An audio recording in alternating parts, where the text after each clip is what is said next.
है वो करने वाले हैं आपका मेनू बार के और भी बहुत सारे ऑप्शंस के बारे में। सबसे पहले हम डिफाइन नेम के बारे में बात करेंगे कि डिफाइन नेम क्या करता है और किस तरह से इसका यूज करते हैं डिफाइन नेम में।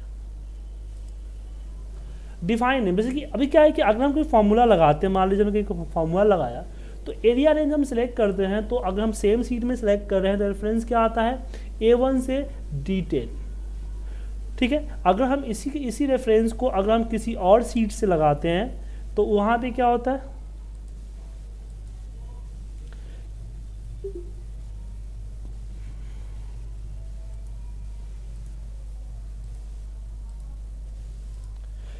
एक और सीट इंसर्ट कर लेता हूँ। अगर मैं किसी और सीट से लगाता हूँ तो उसका क्या आता है कि वहाँ पे सीट 1 और सीट 1 में आपने जो एरिया सेलेक्ट कर रखा है वो एरिया दिखेगा।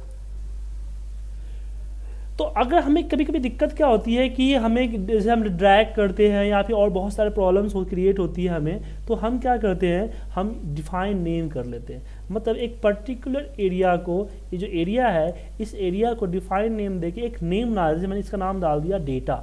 अब ये जो है ओके करते ही अब इतने एरिया को एक्सेल डेटा के नाम से जानता है। तो कहीं भी मैं इसको यूज करना होगा तो मुझे रेफरेंस सेलेक्ट करने की ज़रूरत नहीं है, जस्ट डेटा लिख दूं तो ऑटोमेटिकली यहाँ पे इसको रेफर कर देगा, चाहे सेम सीट हो या कोई डिफरेंट सीट हो।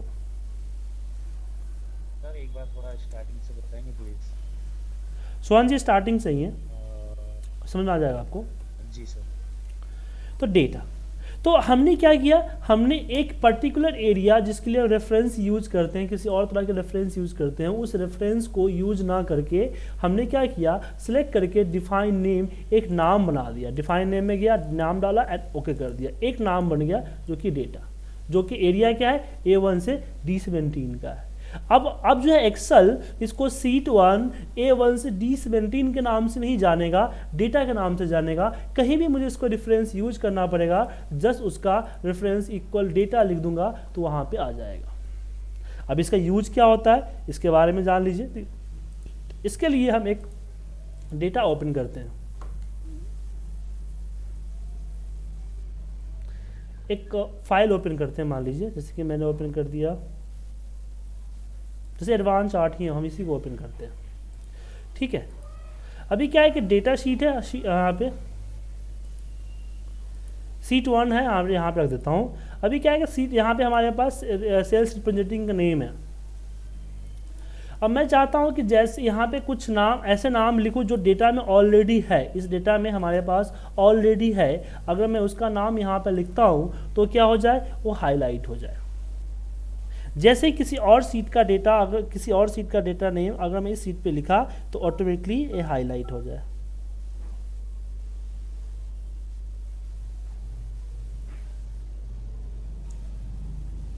ठीक है, तो कैसे करें, तो इसलिए हम कंडीशनल फॉर्मेटिंग यूज कर सकते हैं।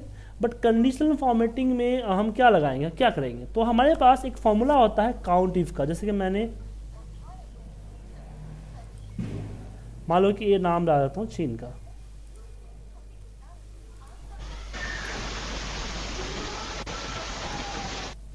अरे सोहन जी इतना शोर क्यों मचाते हो, बड़े माइक शोर आ रहे हैं आपके।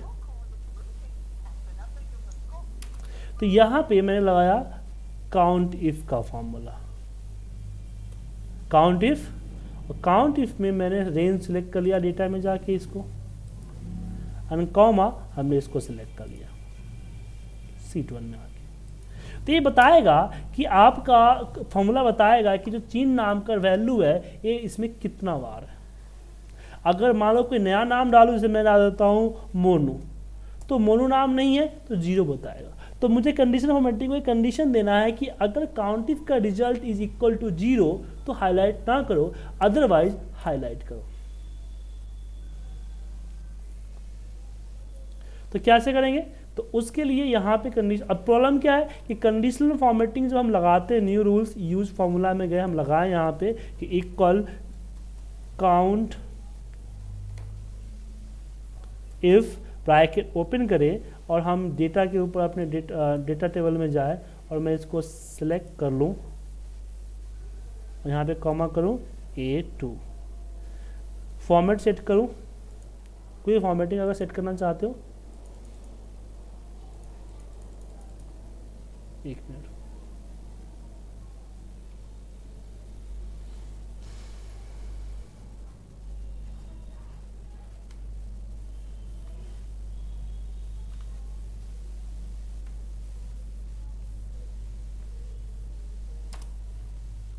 यहाँ पे कोई फॉर्मेटिंग सिलेक्ट कर देता हूँ मैं, यहाँ पे देता हूँ इज नॉट इक्वल टू 0। अभी हाईलाइट नहीं है, अगर मैं यहाँ पे विल डाल दूँ तो ये हमारा हाईलाइट हो जाएगा। हाईलाइट हो गया, क्यों हाईलाइट हुआ? क्योंकि ग्रेटर देन 1 है। बट 2013 में तो इसने एक्सेप्ट कर लिया।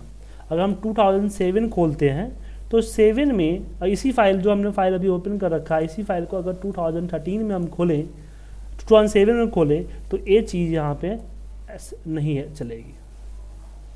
2007 में आ गई है। यहाँ पे अगर मैं बात करें एडवांस चार्ट पे, हाँ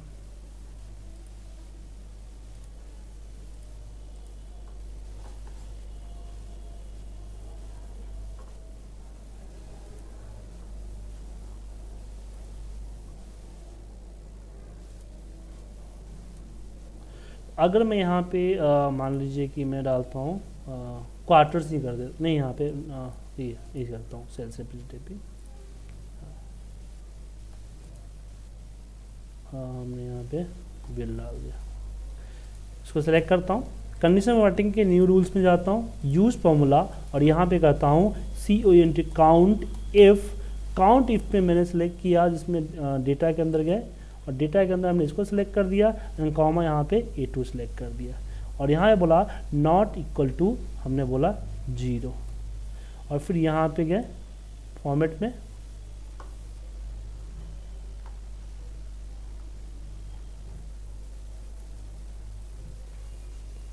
और यहाँ पे हम आके कलर सेलेक्ट कर देते हैं, जो भी कलर चाहिए सेलेक्ट करते हैं। जैसे ओके करेंगे, यहाँ पे मैसेज आया कि you can not use the reference to other worksheet and workbook of the condition formatting criteria. मतलब कि आप किसी अलग वर्कशीट का जो क्राइटेरिया है, वो क्राइटेरिया आप यूज नहीं कर सकते हो। समझ गए? तो इस केस में क्या करेंगे? इस केस में हम यहाँ डेटा के अंदर जाते हैं, इस कॉलम का डिफाइन नेम देते हैं, फॉर्मूला में जाके डिफाइन नेम, इसका नेम डाल देते हैं। मान लीजिए हमने यहाँ पे सेल्स रिप्रेजेंटेटिव डाल दिया, सेल डेटा डाल देते हैं, डेटा डाल दिया, एंड ओके करिए। अब एक्सेल इसको डेटा के नाम से जानता है और किसी पर्टिकुलर शीट का रेफरेंस नहीं रहा, इसका एक अलग अपना वजूद बन गया है। तो उस केस में क्या करेंगे? अब यहाँ पे जब हम कंडीशनल फॉर्मेटिंग यूज करेंगे, तो उसमें हम न्यू रूल्स यूज फॉर्मूला यहाँ पे लिखेंगे काउंट इफ, और यहाँ पे हम ब्रैकेट ओपन करेंगे,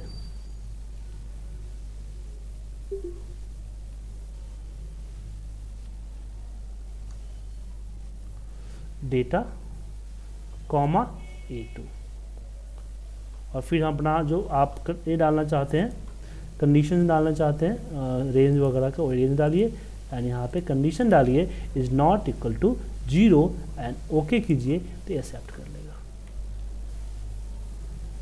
ब्लैंक में नहीं दिख रहा है, बाकी में दिख रहा है। नीचे तक ड्रैग कर दिया और यहाँ पे इसको डिलीट कर देते हैं। जो भी नाम डालूंगा, अगर वो नाम पहले से उसमें होगा, ऐसे मान लो कि मोनू डालते हो, तो मोनू नहीं है तो मोनू को नहीं करेगा, काउंट नहीं किया। अगर मैं मो डाल दूं सिर्फ, तो मो को काउंट कर लेगा क्योंकि मो इसमें है। तो नेम रेफरेंस के सिर्फ कंडीशन फॉर्मेटिंग में नहीं, और भी बहुत सारी जगहों पे नेम मैनेजर में, डेटा वैल्यूएशंस में हम यूज करते हैं, आगे आपको दिखाएंगे। तो सोहन जी, ये आपको एग्जांपल समझ में आया? हाँ जी सर। ओके, आप लोगों को सर?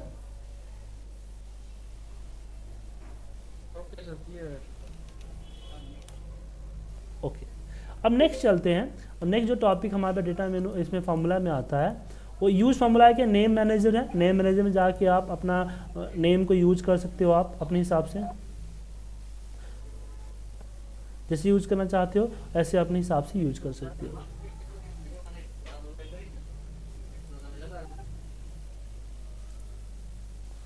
तो यहाँ पे हो गया, चेंजिंग करना हो तो यहाँ पे चेंज आप यहाँ डिफाइन नेम के इस टूल से कर सकते हो। फिर आता है ट्रेस डिपेंडेंस। कभी कभी क्या होता है कि अगर आपने किसी एक फॉर्मूले एक सेल के अंदर किसी और सेल का रेफरेंस आपने ले रखा है, आपने मान लीजिए कि आपने इससे इसका रेफरेंस ले रखा है, ठीक है, तो यहाँ पे क्या होता है ट्रेस पीडियमेंट्स में जाएंगे तो ये बता देगा कि ये सेल कहाँ से लिंक है। कभी कभी क्या होता है जैसे हम नेम डिफाइन कर रखे हैं, हमें पता नहीं चल रहा है हमने नेम कहाँ से लिया है। जैसे मान लीजिए ना कि ये डेटे में आते हैं, ये हमारा डेटा है, अब मैं यहाँ पे लिख दिया डेटा रेफरेंस आ गया। अब पता ही नहीं चल रहा है कि डेटा रेफरेंस है क्या, तो मुझे यहाँ जाकर चेक करने पड़ेंगे डाल के कि डेटा रेफरेंस कहाँ से पता चलेगा। या दूसरा तरीका यहाँ पे क्या है कि जस्ट यहाँ पे, अरे नीरज जी क्या कर रहे हो आप, इतना शोर मचा देते हो, क्लासेस में टीवी बंद किया करो ना। और ट्रेस डिपेंडेंस में क्या हुआ, ट्रेस डिपेंडेंस क्या होता है कि अगर मान लो कि मुझे इसको सिलेक्ट करके आना है, पता करना है, मान लो कॉलम में डिलीट करना चाहता हूँ, तो मुझे पता करना है कि इससे कोई लिंक तो नहीं है, क्योंकि कभी कभी क्या होता है कि पता ही नहीं चलता है, डिलीट करने के बाद पता चलता है RF आ गया या कोई प्रॉब्लम आ गई। तो यहाँ से डिपेंडेंस में जाइए, डिपेंडेंस में जाइए, वो आपको बता देगा कि हाँ ये इससे ये डिपेंडेंस है। तो ये आपको जस्ट इंडिकेट करता है, इंडिकेट के लिए यूज करते हैं। फिर यहाँ पे एरर्स, जो एरो दिख रहा है, इस एरो को रिमूव करना चाहते हैं तो रिमूव एरर, यहाँ पे एरर को रिमूव कर देगा। दूसरा यहाँ पे एक आता है कि अब जैसे कि आपके सीट 2 है, इसमें कई सारे जगहों पे मेरे पास फॉर्मूले लगे हुए हैं, मुझे पता नहीं चल रहा है कहाँ कहाँ फॉर्मूला लगा, जब कर्सर ले जाता है तो पता चलता है फॉर्मूला लगा हुआ है। तो इसके लिए आप शो फॉर्मूला भी जैसे क्लिक करेंगे तो ये क्या करेगा कि जहाँ ये फॉर्मूला मोड में ओपन कर देगा, देखिए जहाँ जहाँ फॉर्मूला लगा हुआ है आपको वहाँ से दिख जाएगा। तो किस पे क्लिक करना है, शो फॉर्मूला पे। एरर्स, अगर जहाँ जहाँ एरर्स होंगे वहाँ वहाँ आपको दिखा दें। जैसे मैं यहाँ पे करता हूँ NA, ये एरर है, तो अगर मैं यहाँ पे आगे करता हूँ यहाँ पे एरर, तो ये पता चल जाएगा नहीं, बेसिकली ये एरर नहीं दिखता है, ये एरर नहीं दिखता है। वो जैसे कि ये होता है ना, सिंगल कोड लगा दिया आपने और यहाँ पे नंबर टाइप कर दिया, ये भी एक तरह का एरर है। इसको आप ट्रेस एरर पे जाइए, या आपको बता देगा एरर है क्या है, number store as a text. इस तरह के एरर्स होते हैं वो आपको यहाँ पे दिखा देंगे। उसके बाद है एवलेट फार्मूला। अब जैसे ये फार्मूला लगा हुआ आपके पास, अब ये फार्मूला जो लगा हुआ है आपको समझ में नहीं आ रहा है। हाँ hello sir, hello sir, screen चिपक गई है। क्या स्क्रीन नहीं आ रही है, स्क्रीन जो है कि जो अपना कौन सा है सीट 2 पे वहाँ पे चिपकी हुई है, बाकी कुछ आ नहीं रहा है। आप लोगों को भी प्रॉब्लम हो रही है स्क्रीन में? धीरज जी प्रॉब्लम हो रही है आपको? हाँ सर, मेरे को बहुत। ओके, अब नहीं होगी, एक मिनट।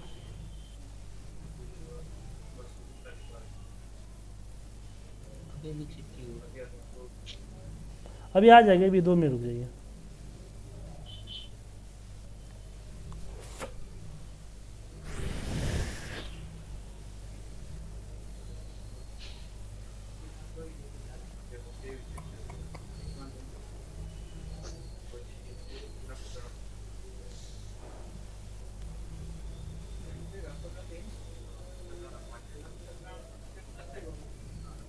हेलो,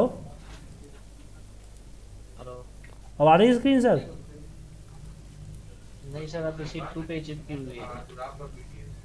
अभी आपकी स्क्रीन सीट 2 पे चिपकी और एरो आपका शो फॉर्मूला पे चिपका हुआ है। अभी आ जाएगा अभी।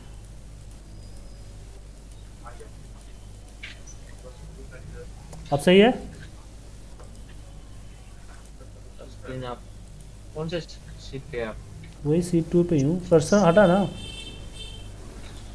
कर्सर नहीं हटाया सर, वही चिपका हुआ है। एक मिनट रुकिए, एक मिनट रुकिए, क्या हो गया?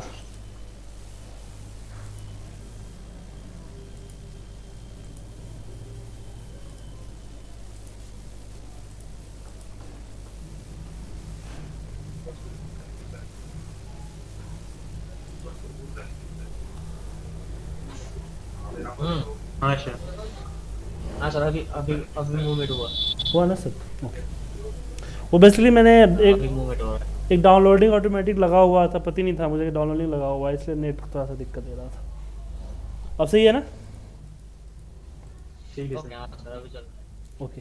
तो जैसे कि मैं बता रहा हूँ कि सो फार्मूला क्या करता है, सो फार्मूला करता है कि आपका जो भी आपके सीट है यहाँ पे, मतलब कि जो फार्मूला है, आपके सामने फार्मूला लगा हुआ है, आपको पता नहीं चले कि फार्मूला जो है ए फार्मूला, आपका जो फार्मूला लगा हुआ है ए फार्मूला का जो ए है, मतलब कि वर्किंग है, कैसे वर्क कर रहा है समझ में नहीं आ रहा आपको। तो आप एवलेट फार्मूला पे जाओगे, स्टेप बाय स्टेप चेक कर सकते हो कि आपका फार्मूला किस तरीके से यूज कर रहा है। ये तो आप जानती हो, मैंने अपनी क्लासेस में बताई भी है आपको यहाँ से किस तरह से परफॉर्म कर रहा है। तो ये आपकी सो फार्मूला यूज करते हैं। तो फार्मूला ऑडिटिंग में क्या है, एक आपका ट्रेस डिपेंडेंस है कि आप चेक कर सकते हो कि ये कौन सा लिंक है, कहाँ पे है, उसके एरर्स को रिमूव कर सकते हो, फार्मूला चेक कर सकते हो, एरर चेकिंग है, एवलेट फार्मूला। फिर आता है वॉच विंडो। वॉच विंडो जो रिकन्सलेशन करते हैं, जो डेटा को रिकॉन करते हैं ना, उनके लिए सबसे अच्छा है। तो जैसे आप लोग मान लो कि किसी डेटा को आपको मैं बोलता हूँ चेक करके बताओ कौन गलत है, अगर आपको मैनुअली एक एक करके चेक करना है, जहाँ पे गलती होता है आप क्या करते हो, हम उसको हाईलाइट कर देते हैं कि यहाँ पे गलती है, ताकि बाद में उसको देख सके। लेकिन अगर आप मान लीजिए कि हाईलाइट करने के बाद एक एक कर चेक करना पड़ेगा, तो जब मैं रिकॉन्सिलेशन करता था तब मैं क्या करता था कि जस्ट मैं वॉच विंडो में इसको ऐड कर देता था, जहाँ जहाँ गलती हुई वहाँ वहाँ सेलेक्ट किया और उसको यहाँ पे ऐड वॉच विंडो कर दिया, इसको सेलेक्ट किया ऐड वॉच विंडो, अगेन और जगह पे गया सेलेक्ट किया ऐड वॉच विंडो, सेलेक्ट किया ऐड वॉच विंडो। फिर कल के डेट में मैं कहीं भी जाऊंगा, अगर वॉच विंडो मैंने क्लोज भी कर दिया, जैसे वॉच विंडो को ओपन करूंगा और जहाँ पे मुझे जाना है वहाँ पे डबल क्लिक करूंगा और यहाँ पर जाएगा। 7 बज रहे हैं, 7 बज रहे हैं।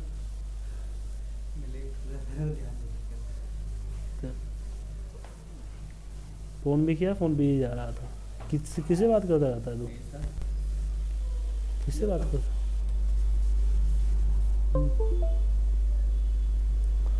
ठीक है, तो वॉच विंडो इसके लिए हम यूज करते हैं। किसी पे डबल क्लिक किया ऐड वॉच विंडो, इस पर आप डबल क्लिक करके चले जाओगे तो मूव हो जाती है। तो वॉच विंडो में जितने एक तो आपके जितने भी गलतीज हैं सामने, इसके सामने आपका आ गया, और उसके बाद आप वहाँ पे जाना है तो डबल क्लिक करके उसको जा सकते हैं। और जो काम मान लो कि इतने गलती एरर्स हुए, इसके सॉर्ट आउट हो गया, तो यहाँ से डिलीट वॉच कर दो तो डिलीट भी हो जाएगा। क्या तो रिकन्सिलेशन में क्या होता है कि अगर जो ऑडिट वगैरह करते हैं, ऑडिटर्स हैं यहाँ पे, हम लोग जब ऑडिट करते थे तो हम क्या करते थे, हम इसको ये करते थे कि जैसे हम डेटा को सिलेक्ट कर लिया, डेटा को सिलेक्ट करने के बाद जहाँ पे हमें एरर्स है उसको ऐड वॉच विंडो में डाल दिया, फिर जो जिसका एरर आया उसको सामने दिखाया कि एरर आया हुआ, जिससे वो एरर को सॉल्व करता गया, वैसे मैं वहाँ पे वॉच विंडो में जाके इसको डिलीट करते चला गया। क्लियर है? Okay sir. कोई डाउट किसी को? सोहन जी कोई डाउट आपको? नहीं सर, डाउट तो नहीं सर, मुझे ये सर मैं कह रहा था रिकंसिलेशन जो हम करते हैं डेटा को। हेलो हाँ हेलो सुन रहा हूँ, बोलिए। हेलो हाँ, तो हम या तो वीलुकअप के थ्रू करते हैं मैच पहले दोनों को। देखिए वी लुकअप मैं बता रहा हूँ, वी लुकअप के जरिए हम कब करते हैं, जब डेटा में कोई आपके पास यूनिक आइडेंटिफिकेशन हो। हम बात कर रहे हैं ऑडिट की। जब आपका मान लीजिए कि आपके पास सॉफ्ट एंट्री आपके साथ सॉफ्ट कॉपी डाला है, हार्ड कॉपी से आपको चेक करना है, तो हार्ड कॉपी में वी लुकअप से लगाने जाओगे? अच्छा नहीं हाँ सर, वो मैन्युअली करना पड़ेगा। मैनुअली करना पड़ेगा ना आपको? हाँ मैन्युअली करना पड़ेगा। हाँ, जहाँ पे आप ग्राउंड लेवल की बात करते हो तो ग्राउंड लेवल पे जो चीज़ें होती है वो तो सारी मोस्टली मैनुअली होती है ना। जी हाँ। जैसे आप अकाउंट टीम की बात कर लो, अकाउंट टीम ने क्या किया कि चेक्स उन्होंने अपने चेक्स की जो आपने डिपॉजिट किए थे, मान लो कि पूरे महीने में उन्होंने 1000 चेक डिपॉजिट किया। अब अकाउंट्स में चेक्स क्लियर हुए हैं, अब 1000 चेक्स की स्लिप जो होगी उस स्लिप से वेरीफाई करेंगे ना जी।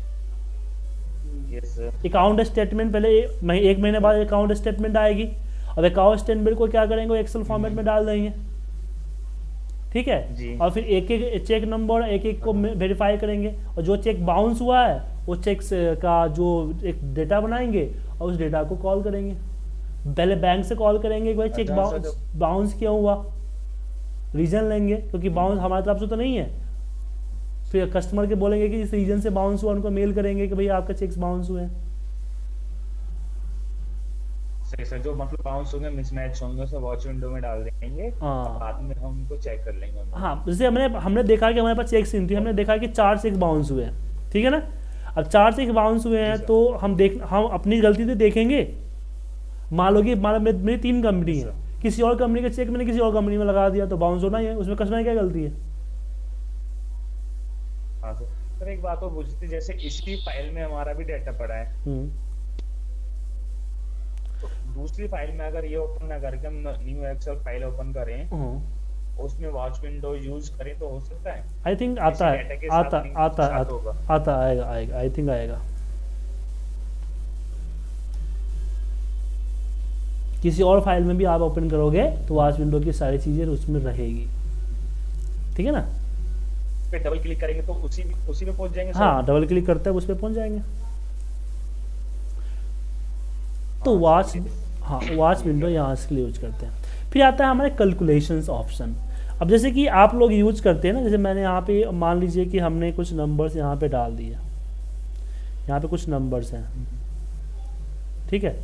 अब इस नंबर्स को अगर मैं यहाँ पे प्लस कर देता हूँ, यहाँ पे कोई फार्मूला हम लोग लगा रखते हैं, लगाने का कोई फार्मूला हम यहाँ पे लगा कर रखते हैं, और हम जब वैल्यू चेंज करते हैं तो उसकी वैल्यू ऑटोमेटिकली चेंज हो जाती है। जैसे मैंने यहाँ 36 है, यहाँ 40 कर दिया, तो यहाँ पे 40 हमारा 240 अपने आप एंटर मारते चेंज हो गया। ऐसा क्यों हुआ? क्योंकि यहाँ पे हमारा ऑटोमेटिक हुआ था।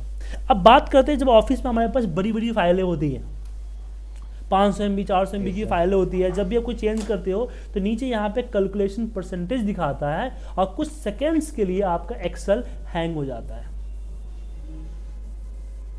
हर बार चेंज करते हो हैंग होता है।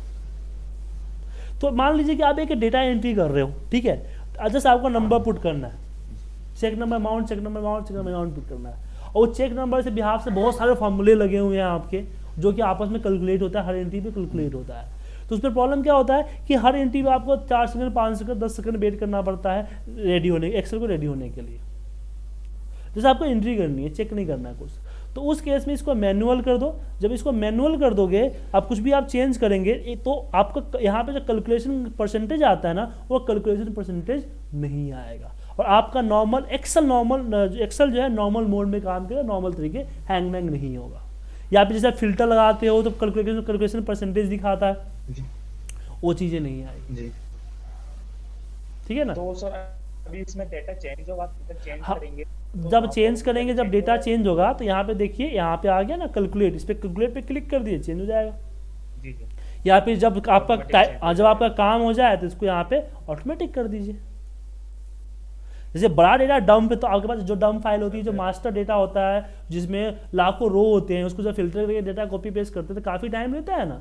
जब आपका कॉपी पेस्ट का काम चल रहा है, कोई डेटा चेंजिंग का काम नहीं चल रहा है, कुछ ऐसा काम नहीं चल रहा है जिससे फॉर्मूले इफेक्ट होने के बाद आपको कोई रिजल्ट चाहिए, वेट करना पड़े, उस केस में आप मैनुअल कर दीजिए, फिर कॉपी पेस्ट कर अपना जो काम है वो काम खत्म कर लीजिए, फिर उसको ऑटोमेटिक कर दीजिए। अच्छा अच्छा, तो ऐसे भी कर सकते हैं क्या, जैसे हम फॉर्मूला यूज कर रहे हैं, आपने यहाँ पर सम लगाया है जैसे अभी, तो मैं इसको नीचे ड्रैग करके यहाँ पर अभी दूसरा से मैन्युअली कर दूं मैं अभी? हाँ कर सकते हो, कोई दिक्कत नहीं। ये नीचे हाँ अरे यूज कर दे तो भी एडिशन तो वहाँ पर कुछ होगा नहीं, एडिशन तो हो ही रहा है, लेकिन वो रिजल्ट अपडेट नहीं कर रहा है। रिजल्ट अपडेट कब करता है? जब आप यहाँ पे मैनुअल करते हैं। यहाँ पे एडिशन तो कर ही देता है। यहाँ पे देखिए क्या है, 320 आ रहा है, ये तो है फॉर्मूला अप्लाई हो गया, एडिशन हो गया है, लेकिन इसने रिजल्ट अपडेट नहीं किया है। रिजल्ट अपडेट कब करेगा? जब यहाँ पे कैलकुलेट नाउ पे जब क्लिक करूंगा तब रिजल्ट अपडेट करेगा। या फिर मैं जैसे मान लीजिए डाटा एंट्री कर दी मैंने, उसके बाद मैं कैलकुलेट करूंगा, ऑटोमेटिक ले लेगा ना? हाँ ले लेगा। हाँ सर। ओके, तो आपने फॉर्मूला मेनू में जो चीज़ें सीखा, सबसे पहले तो आपने सीखा नेम मैनेजर, कि नेम मैनेजर को कैसे यूज़ किया जाता है। फिर हमने सीखा फॉर्मूला ऑडिटिंग, इसमें हमने फॉर्मूला रेफरेंस के बारे में देखा, इसमें वॉच विंडो था। फिर कैलकुलेशन में आपको वैल्यू को कैलकुलेट करना आपने सीखा, किस तरह से वैल्यू को हम कैलकुलेट करते हैं। अब आते हैं हम यहाँ, बताइए सर। एक बात और पूछनी थी सर, जैसे हम डिफाइन नेम आपने बताया कि फॉर्मूलाज को एक डेटा में या उसमें टेक्स्ट में कन्वर्ट कर दिया हमने, तो मान लीजिए सर हमारे पास ये हमारा डाटा है, हमारे पास पूरे डाटा को एक में कन्वर्ट कर दिया हमने, तो हम चाहते हैं कि हमें रिपीट दोबारा दूसरी शीट पे जाके कॉल करना है, तो वहां पर जाके हम इस उसको डाटा की जो नाम है उसको कॉल करा सकते हैं? पहले एक बात जानिए कि आपने जो डेटा नेम आपने डिफाइन किया है किस लिए डिफाइन किया है? रेफरेंस, किसी फॉर्मूले के अंदर में रेफरेंस यूज करने के लिए, समझ गए? अगर आप डेटा कॉल कराना चाहते हो this is part of the array, वो एरे में आपको बताऊंगा किस तरह से डेटा को हम कॉल कराते हैं। अभी आपको समझ में नहीं आएगी चीज़ें। अभी आप नेम मैनेजर को आप इतना समझिए, नेम मैनेजर का आप इतना ही समझिए कि जैसे कि अगर आप मान लीजिए ना कि यहाँ पे मान लीजिए मुझे इसको नीचे तक ड्रैग करना है, ड्रैग कर रहे हैं, जी सर। ठीक है, ड्रैग करते आपका नेम सब चीज़ आ रहा है ना, तो ड्रैग कर इसमें कि आप एक कॉलम के लिए यूज करते हो या फिर आप यूज करते हो किसके लिए, आप जो रेफरेंस चेंज ना करना पड़े। जैसे आप मान लीजिए ना कि आपको यहाँ पे आपने A1 यूज कर लिया, चाहे यहाँ पे Q2 यूज किया, जब मैं ड्रैग करता हूँ तो एक B3 B4 B5 बन जाता है। मैं चाहता हूँ ना बने तो हम फ्रीज करना पड़ते, तो बार बार एक यूज करना पड़े, तो इसको नेम डिफाइन कर दो सेलेक्ट करके, तो फ्रीज करने का झंझट नहीं रहेगा आपका। तो बहुत सारी चीजें हैं। हाँ, एक बार इसको मैंने जैसे यहाँ पर इसको नेम डिफाइन कर दिया हाँ। Q2 को, जैसे मान लो ना, सुनो सुनो बताता हूँ तुम्हें, जैसे आप VLOOKUP भी आप यूज करते हो ना, तो VLOOKUP में क्या होता है कि बार बार आपको डेटा जगह चेंज करना पड़ता है और आप वो सीट पे हमेशा VLOOKUP लगाते रहते हो, दिन में 20 बार 100 बार 200 बार, तो उसका नेम डिफाइन कर दो और VLOOKUP में आप मैनुअली कॉल करते रहो उसको डेटा, और सीट पे जाके डेटा सेलेक्ट करने का झंझट ही नहीं है। सर एक बार बता देंगे, थोड़ा सा बता दीजिए। VLOOKUP आता है आपको? हाँ सर, VLOOKUP आता है।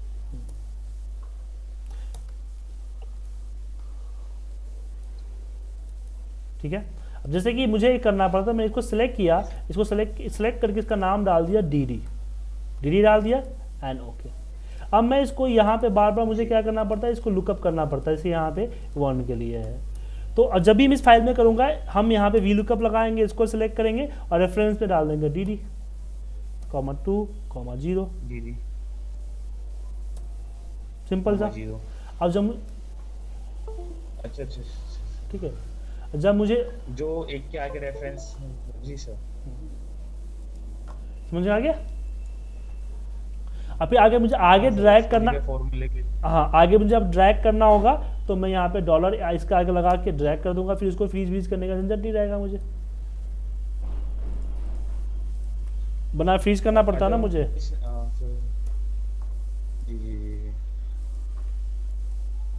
जैसे उसमें डाटा अपडेट करेंगे ऑटोमेटिक इधर आ जाएगा वो? हाँ आ जाएगा, ये तो VLOOKUP का पार्ट है ना सर, आपको VLOOKUP आता है, ये बात पता होना चाहिए आपको। नहीं सर वो तो आ जाएगा, लेकिन आपने और सेलेक्ट करके इसका नाम डिफाइन किया है। हाँ तो नेम डिफाइन, नेम क्या कर रहा है, सुनो नेम क्या कर रहा है पता है आपको, नेम अपने पास इंफॉर्मेशन पिक कर रहा है, बस यहाँ देख रहा है ABC यहीं से उठा रहा है। नेम ऐसा नहीं कि वो अपने पास डेटा कॉपी पेस्ट कर लेता है, कॉपी पेस्ट नहीं करता है, अपने पास रेफरेंस, वो क्या है एक पुल की तरह काम करता है, थर्ड पार्टी की तरह काम करता है। जैसे कंपनी में क्या है, कंपनी में आपकी सैलरी मिलती है आपको, तो कुछ लोग है जो सिर्फ ये ऑन पेरोल है तो उनकी डायरेक्ट कंपनी उसको स्टेटा देती है। कोई थर्ड पार्टी वेंडर है वो क्या करती है, वो आपकी उस थर्ड पार्टी जो आपकी कंपनी है उसको देती है और कंपनी फिर वो आपको, थर्ड पार्टी आपको मिल देती है। सैलरी तो आखिर कंपनी से जाती है लेकिन घूम के जाती है, उसमें कंपनी का बेनिफिट होता है। ऐसे आपको यहाँ पे बेनिफिट मिल रहा है, यहाँ पे घूम के आपके पास वही चीजें आ रही है लेकिन घूम के आ रही है एक बेनिफिट के साथ। ठीक है, तो नेम मैनेजर इसके लिए यूज करते हैं। अब चलिए हम पीछे थोड़ा बढ़ते हैं, डेटा मेनू बार थोड़ा सा एडवांस है तो इसको हम कल करेंगे। इससे पीछे हम आते हैं, इसमें आते हैं फॉर्मूले पे, सॉरी इसमें पेज लेआउट पे।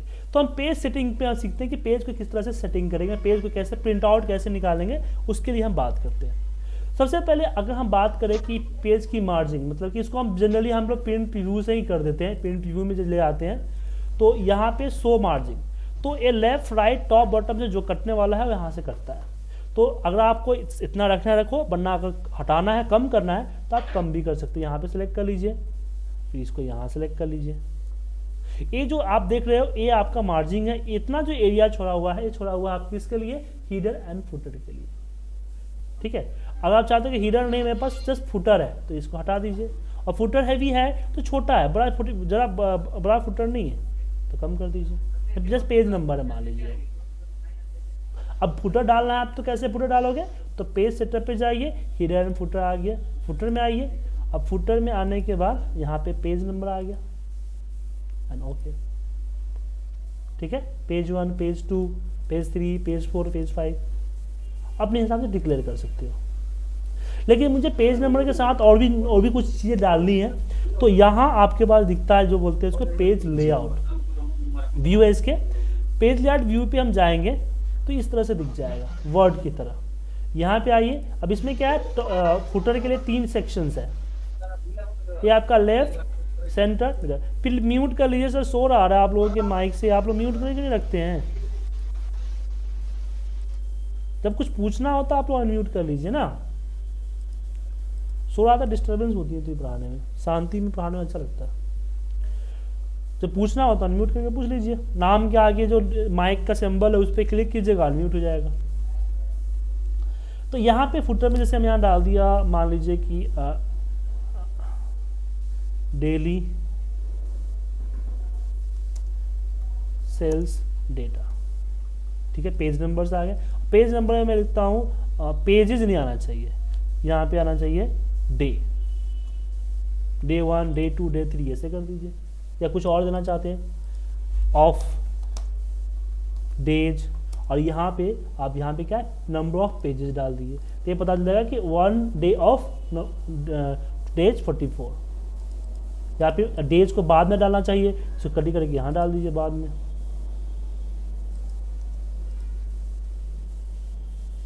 ठीक है ना। तो इस तरह से चीज़ें आप अपने हिसाब से बना सकते हो हिडन फुटर में।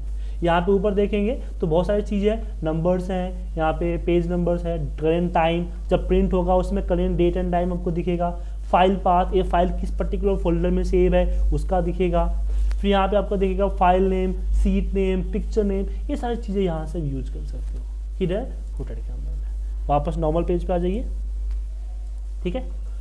उसके बाद यहाँ पे क्या ऑटोमेटिकली, मान लीजिए कि आप थोड़ा सा मैं इसको बड़ा कर देता हूँ,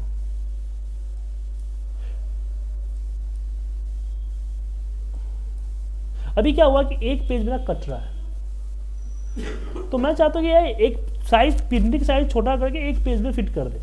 तो यहाँ से विड्थ दिख रहा है आपको, या हाइट दिख रहा है, विड्थ दिख रहा है, इस पे मैंने कर दिया यहाँ पे पेज 1। ये क्या किया, इसको 94% पे क्लिक कर दिया, मतलब इसकी जो प्रिंटिंग साइज है वो 94% कर दिया। 94% से ज़्यादा को प्रिंट नहीं करेगा, उससे कम में प्रिंट करेगा। ग्रिड लाइन व्यू हो रहा है, अगर मैं प्रिंट में कर दूँ तो इसकी प्रिंट में भी आएगा, अगर प्रिंट व्यू देखते हो आप तो इसकी प्रिंट में देखिए ग्रिड लाइन आ रहा है यहाँ पे। अब ग्रिड लाइन का यूज करते हैं, जैसे बॉर्डर है तो बॉर्डर में कार्टेज बेस्ड होता है हमारा काफ़ी, तो मैं यहाँ पे इसका बॉर्डर नो बॉर्डर कर देता हूँ। अब मैं प्रिंट लेता हूँ तो सब पे ग्रिड लाइन क्या करेगा, डॉट लाइन देगा, जिससे कार्टेज आपका सेव होता है। ये होता है प्रिंट ग्रिड लाइन ऑप्शन देने का फायदा।